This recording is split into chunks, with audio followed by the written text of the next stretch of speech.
Yes, hi, my name's Maddy. I work for the National Coordinating Centre for Public Engagement, and I'm really delighted to be here. Thank you to the Runnymede Trust for inviting NCCP to be involved in the event. And I hope the rest of the day has gone well. And I imagine that towards the end of a two-day event, you're probably all feeling quite saturated with information. So I'll try and leave a bit of time in today's session for lots of questions and discussion and a bit of kind of space to soak things up.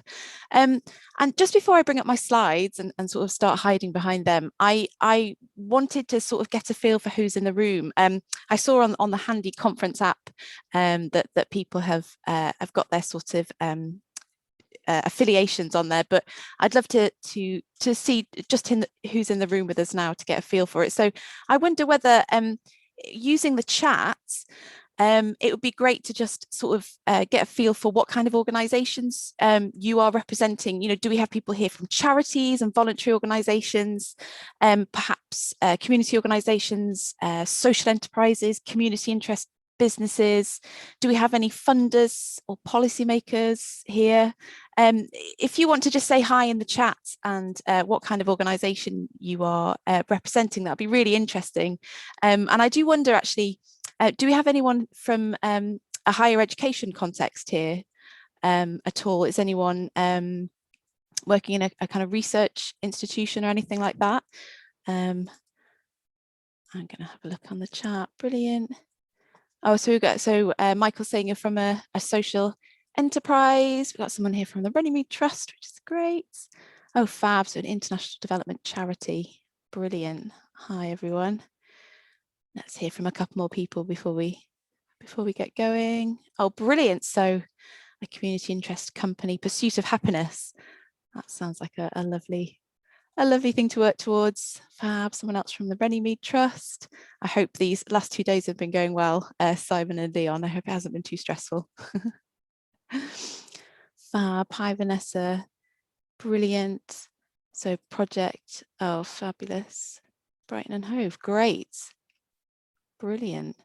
Anyone else care to share who you are? Don't worry if not, I realise you've had a long couple of days of being online.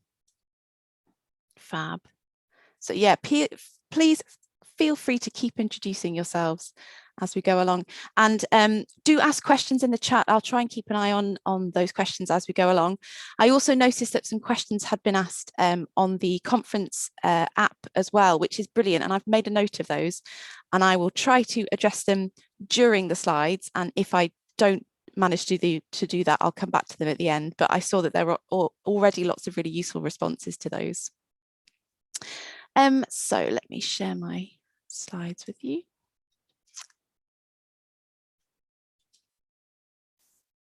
Okay. Hopefully you should be able to see that. I'll just make them a bit bigger. Great. Do please say if you can't see that, but hopefully you can. So yeah, as I say, I'm Maddy. I'm from the National Coordinating Centre for Public Engagement.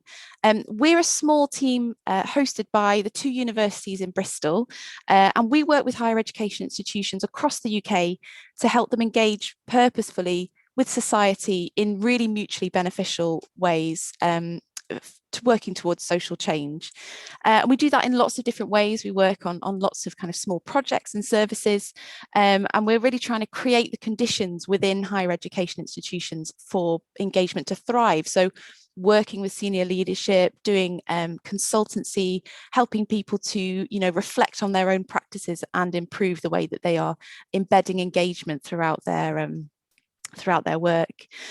We also try and build really strong networks and do a lot of partnership working, and a lot of the projects that I've been involved with during my time at NCCP have been in partnership working projects where we bring academics or university staff together with external partners, so museums, community organisations, galleries, schools. So they're really exciting projects, and we'll draw on a lot of that learning in today's presentation.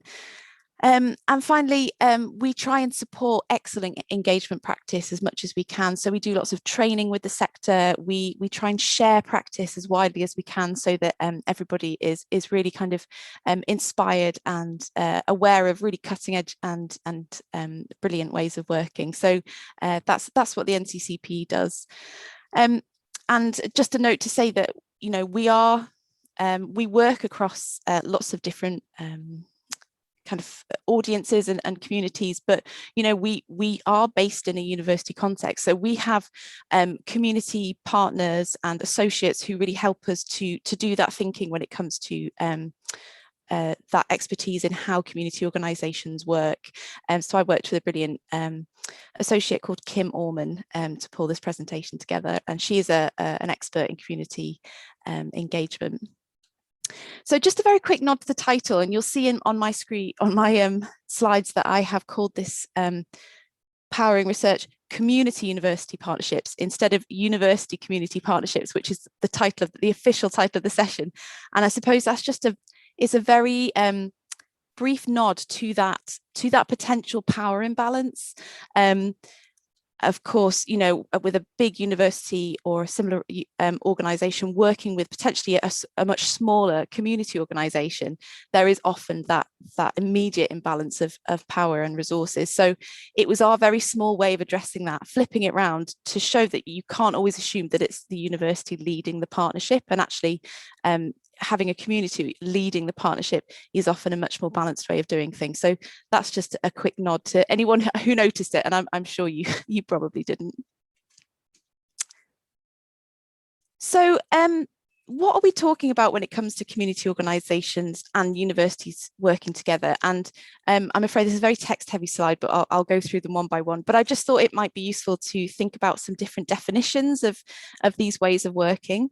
And it's a nice idea, a nice way of bringing in some case studies as well to sort of illustrate what we're talking about.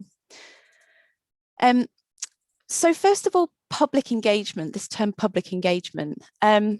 It's often used as an umbrella term under which the other definitions tend to fall. And it talks about the many, many ways in which the benefits of research can be shared with the public. And it covers a huge spectrum of activities, you know, from broadcasting media, so TV programs, media, all the way through to really collaborative research projects. The photos that I've shared on this slide are from a partnership funded by the Wonder Match Initiative, which is a project we ran which brought together community organisations and researchers in science, technology, engineering and maths. And this partnership was between scientists at the University of Leicester and the Somali community, and they came together to run space science sessions at a Saturday club. So that was a really kind of fun engagement activity for that community. Moving on then to community engagement, and I often think of this as when public engagement is focusing on a specific group of people. And when I say community here, we're talking about groups of people who they could be grouped by a geographical place or a shared identity, a shared interest. So it's that, you know, starting to really group the public into these specific groups. And it's often working to address issues or challenges that are affecting that community. So this example here is a project called the Green and Black Project, which is was developed in Bristol, where the NCCP is based. And it was developed collaboratively by Ujima Radio, who are a local radio station, the Bristol Green Capital Partnership and the University of Bristol. And it was responding to the need for a more inclusive way of working around Bristol's kind of green movement. And the partnership trained leaders from Black and minority ethnic backgrounds to engage with organisations and really represent that community as the kind of environmental and sustainability movement drove forward across the city. And it's a project that's had lots of incredible impact and lots of legacy across the city. The next definition we're looking at is community university partnerships. And these are often more mutually beneficial, I suppose, and involve the university and the community organisation really sharing their resources, their assets, and their knowledge, and often on a longer term basis than some of the other ways of working that we've just looked at. And with the aim of being to add value to each other's work, so it is a mutually beneficial thing. So this photo is from the Clothes on Our Back project, which was between a charity called Diversity Lewis and the University of Brighton and Brighton Museum. And they worked together over a long period of time to diversify the university curriculum. So they did a series of events, they generated material for an exhibition at the museum. And then what has come out of it is an interdisciplinary network and a group of people devising a new course module for the University of Brighton. So that has had, a real benefit, especially to the university, but to the partners involved as well. And finally, this way of working, which is what we'll really be focusing on today, which is this idea of engaged research and an engaged research partnership. And this is a process that creates and disseminates knowledge, which is contributing to the academic building of knowledge, but also benefiting the community partner as well. It tends to go through a full research cycle, so it's quite an involved process, but the partners are collaborating on it throughout that process. So this photo is from a collaboration between City and Islington College, University College London and Citizens UK, and they did a research study looking at the trust issues between young people and the police, and this was in particular in response to an increase in knife crime in that area. And they did a big listening project. They engaged with lots of different stakeholders, and their findings have been shared really widely, so with the wider community in East London, but also with police officials and also the academic community as well. So that was an involved process which has had impacts both for the community and the wider stakeholders, but also is feeding back into the academic work as well. So that was just a quick taster of the different ways that universities and community organisations can work together. And just a quick pause now to do a bit of a poll. So I'd be really interested to know how much experience you all have of this way of working in community university research partnerships specifically. So if you could please put in the chat a number from 1 to 5, 1 being, I haven't actually done much work in this area, 5 being, I've got lots, I do this on a day-to-day basis. I've really got lots of experience in this.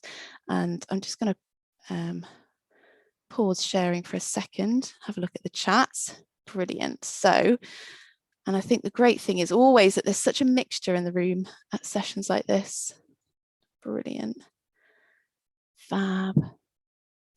Great. So a nice mix. Okay, brilliant. So it seems like lots of you are kind of starting out. You're at the kind of lower end of it, which is really exciting. So much to learn, but also, those of you who have done some work, please, you will have some expertise in this. So please do add comments and sort of tips and tricks, because your expertise will be really valuable as well. Brilliant. Fab. That's great. Thanks, everyone. Let me resume my slides here. And yeah, as I say, ask questions in the chat, but also do any input that you want to add to what I'm saying. I would absolutely love that. So what do community university research partnerships look like? It's fair to say that there isn't one size fits all, because it really depends on such a huge variety of things. So the different types of organizations, the different level of participation, it could be a very kind of one-off partnership. Sometimes it's a partnership that lasts for years and years and years and is really long-standing. It also depends on the purpose of the project, and we will talk a little bit more about purpose later on, because it's a really crucial foundation for working in partnership. But a few examples here. So the partnership might be wanting to share resources, or reach new audiences from both sides of the partnership. Or it could be, you know, with the research, it's creating new knowledge and really adding to the academic field, adding to the knowledge of the community organisation. And of course, funding plays a really big part as well. Excuse me, I'm just going to take off my cardigan. And of course, the way your partnership is funded can really affect the way it works as well. I think realistically speaking, it's unlikely that you can do a research partnership without funding, but there are lots of national funders that do fund this type of work, and I've just put a kind of a non-exhaustive selection of those on the slide there. It's worth noting actually that UKRI at the top there, UK Research and Innovation, are really looking at the moment at place-based engagement, which really has lots of overlap with community engagement. So worth keeping an eye on what they're doing, because that's a real priority for them at the moment. But in addition to these large funders, there are localized opportunities within universities. So universities quite often have small pots of money sitting usually within a sort of public engagement team or a community engagement team, which can be made available for, you know, for small projects, and also looking at widening participation funding that sometimes exists and is a good place to look at. And as I say, it does affect the way that a research partnership can run. So sometimes it arises because a researcher in a university has received some funding and they want to find a partner to work on. So it could be that a community gets involved in that way. But I think it's fair to say that a really truly collaborative piece of work would ideally be built from the ground up with that partnership. So the funding bid would be developed together. You know, the idea comes from a joint decision, and it kind of goes from there. So just a little bit of kind of food for thought in terms of funding there. And I know that there was a question about community organisations getting paid, and I'll try and address that when we get a bit further on. But a research partnership is it's a brilliant thing to be a part of. There are lots and lots of incredible benefits for a research partnership for both parties, and this is again, it's a non-exhaustive list of benefits, you know, from building knowledge and evidence to, you know, actually being able to use it to legitimize the work that you're doing and evidence the benefits of it. It could be that your staff and volunteers learn new skills. It could be something like that. And, you know, it is a way of finding new funding sources that might not have been available to you if you weren't in this research partnership. So lots and lots of different things to think about. And I'd be really interested, any of you who have been involved in working with the university, are there any other benefits that you would add to that list? Just out of interest, because I'm sure there are lots that we haven't covered there. And I'm gonna ask you that question and then pause to just have a quick sip of water.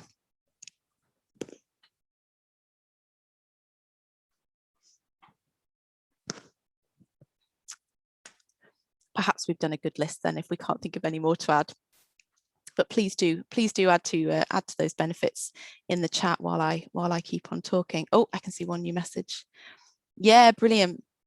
Students and innovation. So these partnerships can definitely involve students, and actually, you know, they themselves, students, although they are learning as part of university, they are innovating and they are, you know, becoming researchers and academics potentially of the future.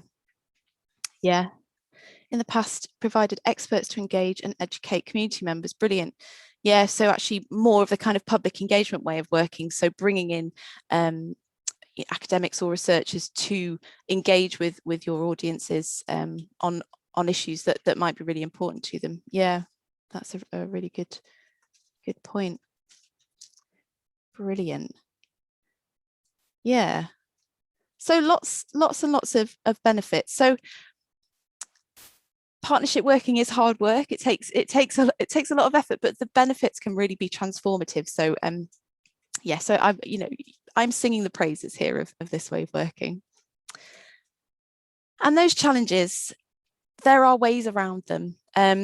So this list of kind of ways to address challenges has come from the UK Community Partner Network, which is a network of people who are involved with community-based organisations, but who are interested in working with universities to kind of advance their work. And we asked the members, you know, what key things can help facilitate a research partnership? And as you can see from the list, most of them come from this from a basis of real communication and, you know, shared respect in the partnership. So sort of putting tricky things on the agenda from the beginning. So these ideas of power and equity, thinking about distributing funding, you know, this idea of why should the funding go to the university? Can it be brought through the community organisation instead, or are there ways to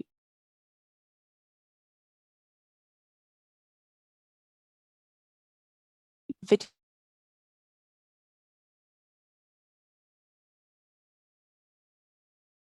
Someone, if you are still able to hear me, because I'm not sure.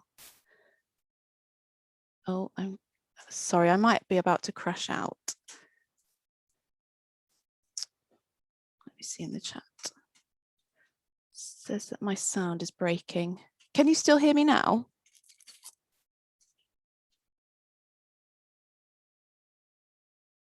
It's come back now. Brilliant. Thank you, Simon. I'll keep going and hope that that doesn't happen again. Do let me know if it does, though. Great. So what was I saying? Yes, I don't know what you heard, but just thinking about distributing funding is a really key thing. And sometimes it's the processes within a university that stop that from happening in a proper way. But having these conversations, to sum up that slide, because it feels like this slide might be my nemesis. Communication is really key, and establishing that sort of trust and mutual respect for the different ways of working is a foundation for a smooth partnership. So this partnership planning cycle, it's really detailed, and I'm not going to go into all of it now. But it's a really nice illustration of the things to think about when working in any kind of partnership, be it a research partnership or another way of working. We developed this as part of the Museum University Partnership Initiative that we ran a couple of years ago. And I just wanted to point out that at the top of the circle there, in pink, that section called Getting Started, that is all about building relationships. So there's a lot of work that has to go into building a relationship, you know, making sure that your idea is right for all of the partners involved, finding the partners that you want to work with, and then you start to work together. So there's a lot of groundwork that's needed working in partnership, and sometimes that's not possible, but it's this is an ideal way of working. So yeah, and of course, at the heart of the cycle there is communication. It's really, really important that communication is just open and really regular throughout any kind of partnership working. So yeah, so I mentioned purpose earlier, and we're just going to think a little bit about that now, because it's such a key foundation for a successful research partnership, is knowing your purpose right from the very start, because it will drive the whole process, you know, right from actually deciding whether or not a research partnership is the right way to do it. You know, it might not be, all the way through to thinking about the outputs that you are anticipating from this way of working. So it's a really, really key thing to think about as a first step in this way of working. And I would like us to do a quick activity to help us think through purposes. So I'm going to put in the chat a Padlet board. Here we go. And if you click on this link, you will be taken to a board with cards on. Oh, there we go. A board with cards on, and they've all got a different purpose on, a different reason that you might enter into research partnership. So have a look at those different purposes and think about a research project that you are currently doing or that you might like to do. So do you have a sort of an inkling of an idea that you might want to explore? Choose a purpose from one of those cards that's really important and might be the reason that you do enter into a research partnership. And put it in the chat. Let me know which of the purposes you choose.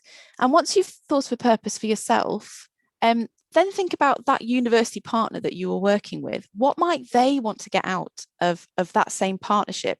Because those purposes don't have to be exactly the same, but obviously you want to know what each other is hoping to get from that relationship and from that collaborative way of working. So have a look at those purposes. If a purpose doesn't appear on there that you think you would like to use, then do think of your own. So I will stop talking for a couple of minutes just so that you can do that without having to listen to me at the same time. But once you've got your purpose, do put it in the chat so we can see what you're thinking.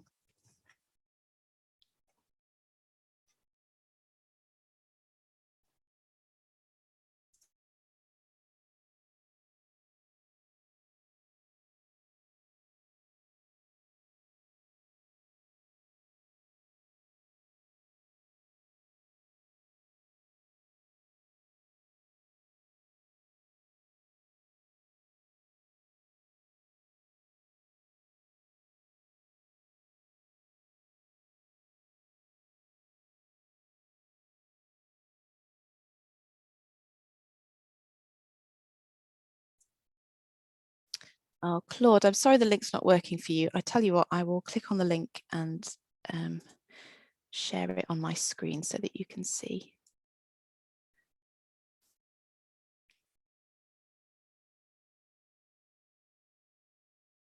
Hopefully you can see that, Claude. Let me know if not.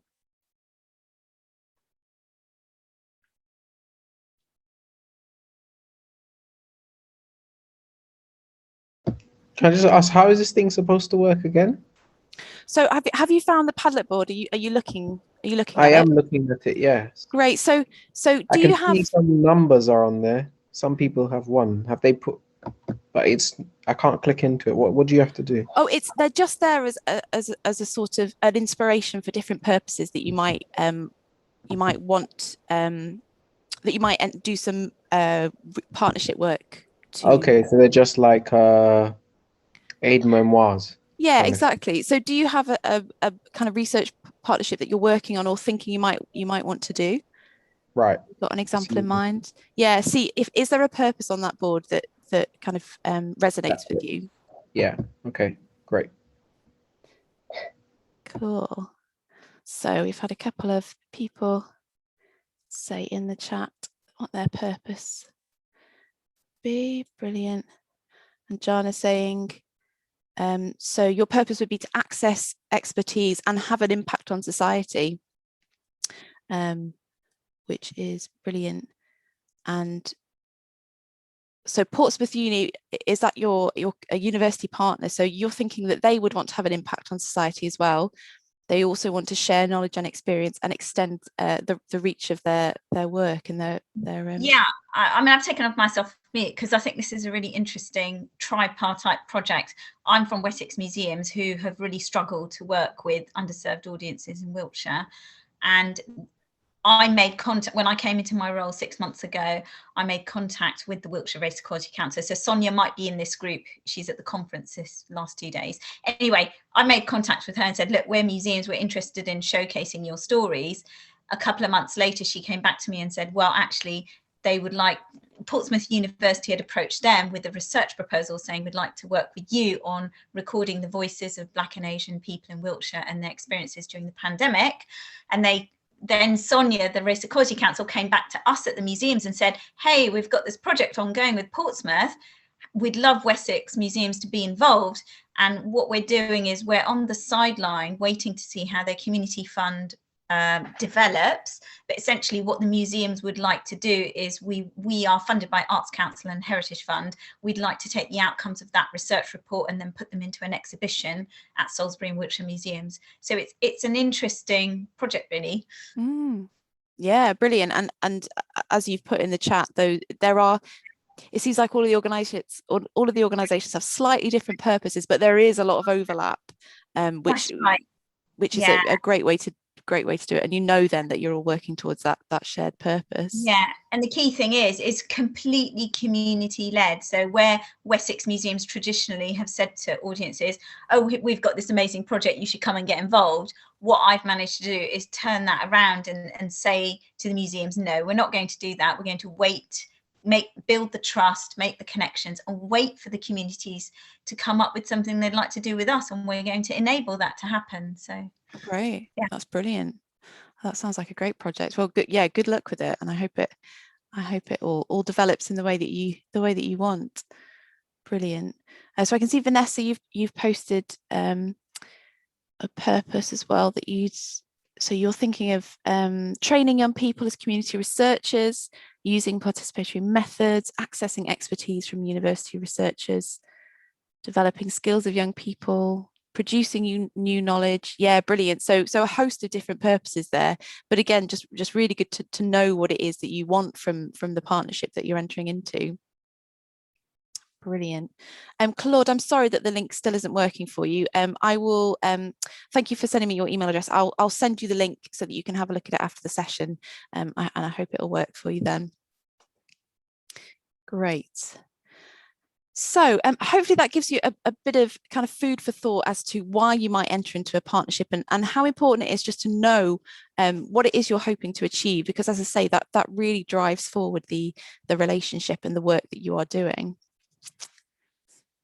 So thinking about the kind of practicalities of this way of working now, and thinking that now you've got your purpose in mind. I've got my purpose in mind for this piece of work that I want to do. Is a research partnership the right way to go about this?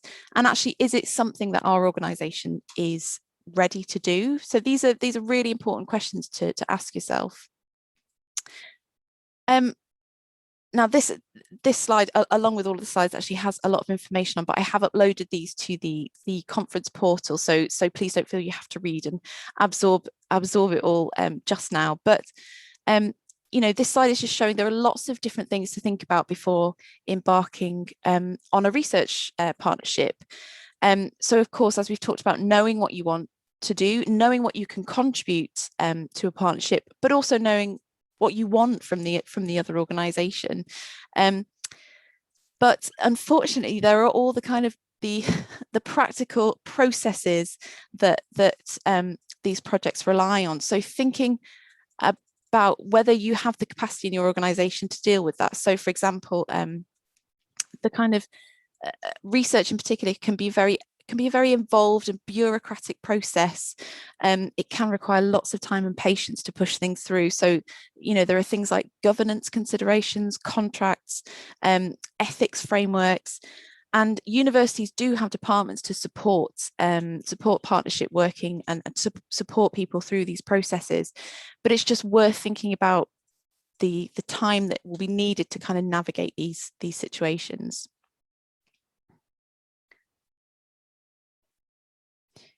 And if actually, when you've had a really good think about it, you don't think committing to a research partnership is right for your organisation at the moment, there are lots of other ways that you can work with universities as a first step that then might lead on to a more involved partnership together. And working with universities in any capacity will give you really good experience of how the organisations work, what kind of people sit in different departments, what their processes are for working with external partners. And unfortunately, each university and higher education institution will differ in its way of working. So it might be that you have to kind of build from the ground up each time you start with a new partner. Something to think about is, do you actually need to enter into a partnership to achieve your purpose? So although, working in partnership is a brilliant way of doing things, it does take a lot of time and a lot of effort. And actually, it might be that you can achieve your purpose by employing a researcher or an evaluator to work to a brief and deliver, a piece of work for you. So it's worth just considering whether that would be an option as a first step, perhaps. Can you work with students? Can you offer a placement or maybe deliver a teaching module? My point here is that working with a university in any capacity will give you experience of working in that way, but also you'll be already starting to build relationships and contacts for when you might want to embark on a more involved process with that partner. So really beneficial to think about. So if you've decided, I know my purpose, I know that we're ready for a research partnership, what do I do? How do I get started? Thinking about getting started and approaching a university. So, and this was actually one of the questions that was asked on the conference app. These tips are taken, these are a couple of highlights taken from quite an extensive document, which I've linked to here, taken from the UK Community Partner Network Getting Started Guide. So this is just kind of lifted from there. And again, knowing your purpose is so important because it means that you're going into any conversations with the university, knowing exactly what you're asking for and why they should work with you. And see if you can find a team that might act as a connection to other areas of the university. So these teams are sometimes referred to in different ways. Sometimes they're called a help desk. Look for terms like community engagement, public engagement. Some universities have a science shop, which tends to act as a bit of a kind of doorway to the university. Knowledge exchange is another term that often means that people are working with external partners. And it's just worth doing some research, do some Googling, have a look at the university pages. What are they interested in? What kind of things are they teaching? What kind of research are they doing? And actually, can you find a way to link the work that you want to do with the work that you're already doing? Because if you can match their priorities and work that they are doing already, it'll be much easier to say, look, we can really help you out on something that you want to achieve yourselves. So doing a bit of investigating before you try and get in touch with people is a really good way of doing it. And thinking about your local voluntary sector or third sector support organisations, do they have any contacts within the university already, and do they have tips themselves for getting in touch with your local organisations? And that's it. I have put some references and resources at the end here, and in the slides that I've shared on the website, it's got fuller details of the case studies that I shared right at the beginning as well. So as I say, that was lots of information all at once, and hopefully having the slides afterwards will give you a chance to digest all of that information. I'm going to stop sharing and just I would love to hear if you have any questions, and while you're putting those in the chat, I'll just come to the questions that were shared on the conference page. Fab. So a question from Claude was about how this way of working can be done without the community losing intellectual property. And it's a really interesting question, and it comes down to the sort of the governance of the partnership. Some people work in partnership and it's a very informal agreement. It perhaps might be two people who know each other, someone in the university and someone in an external organisation. It's quite informal and they work quite happily like that. But when you are entering into a research partnership, because, as you say, there will be intellectual property that's generated, there will be money going, being transferred between the two organisations, quite often having a contract in place or having a modus of operandum, MOU, I don't think I've said that right, I'm sorry, but some sort of document that outlines what the partnership is, what you think will come out of it. So again, knowing your purpose will help you understand what outputs might come from this, and that, you know, and you will be able to say in the contract, we know that this will be generating this sort of intellectual property, and this is who owns it, this is how we're going to share that that ownership. So again, it's about communication and thinking about these things right at the very start of a partnership before it gets too far down the road to address these issues. So I hope that's helpful, Claude. It's a really good question. Yeah, Fozia, your question about universities paying community organisations for their time, and it's such an important issue. And from our perspective, when we work with universities, we are always saying to them that you need to be fairly compensating anyone that you work with outside of the organisation for their time.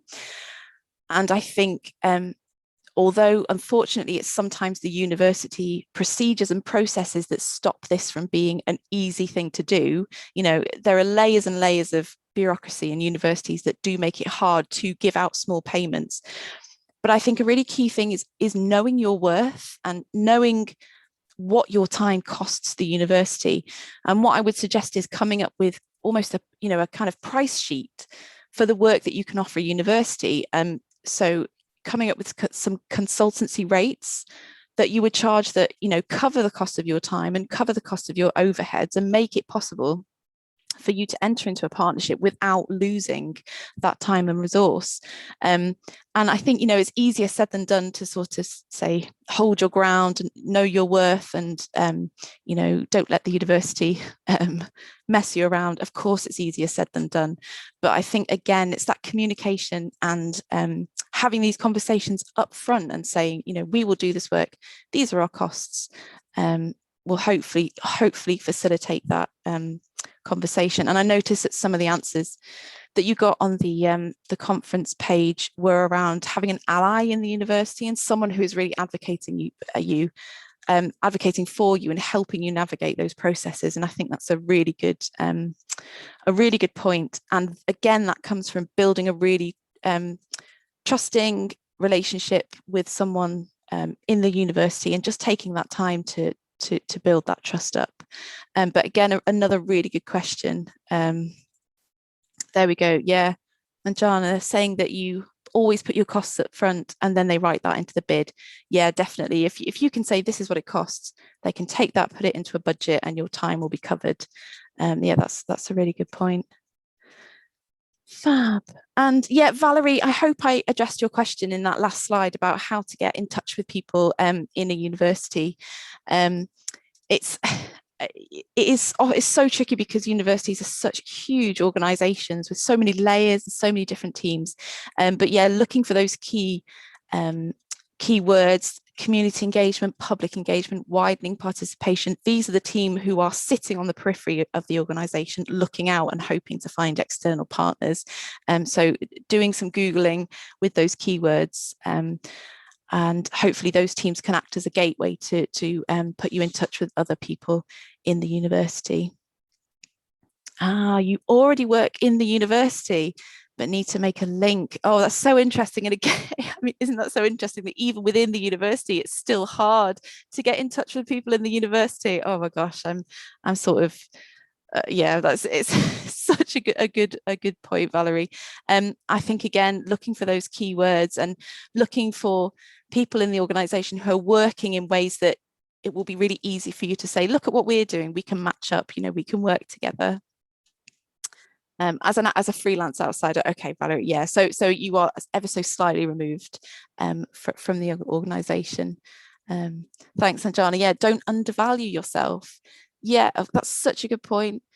Your voices are needed, underrepresented, need to cost in the emotional labor as well as the time commitment. Absolutely, yeah, that's such a good point.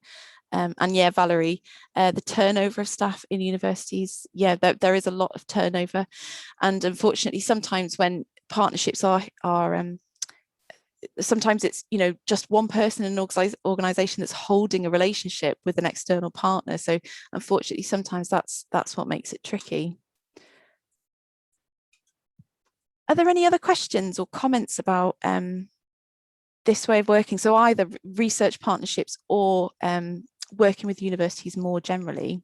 Is there anything in the slides that you'd like me to go over again, or any specific questions?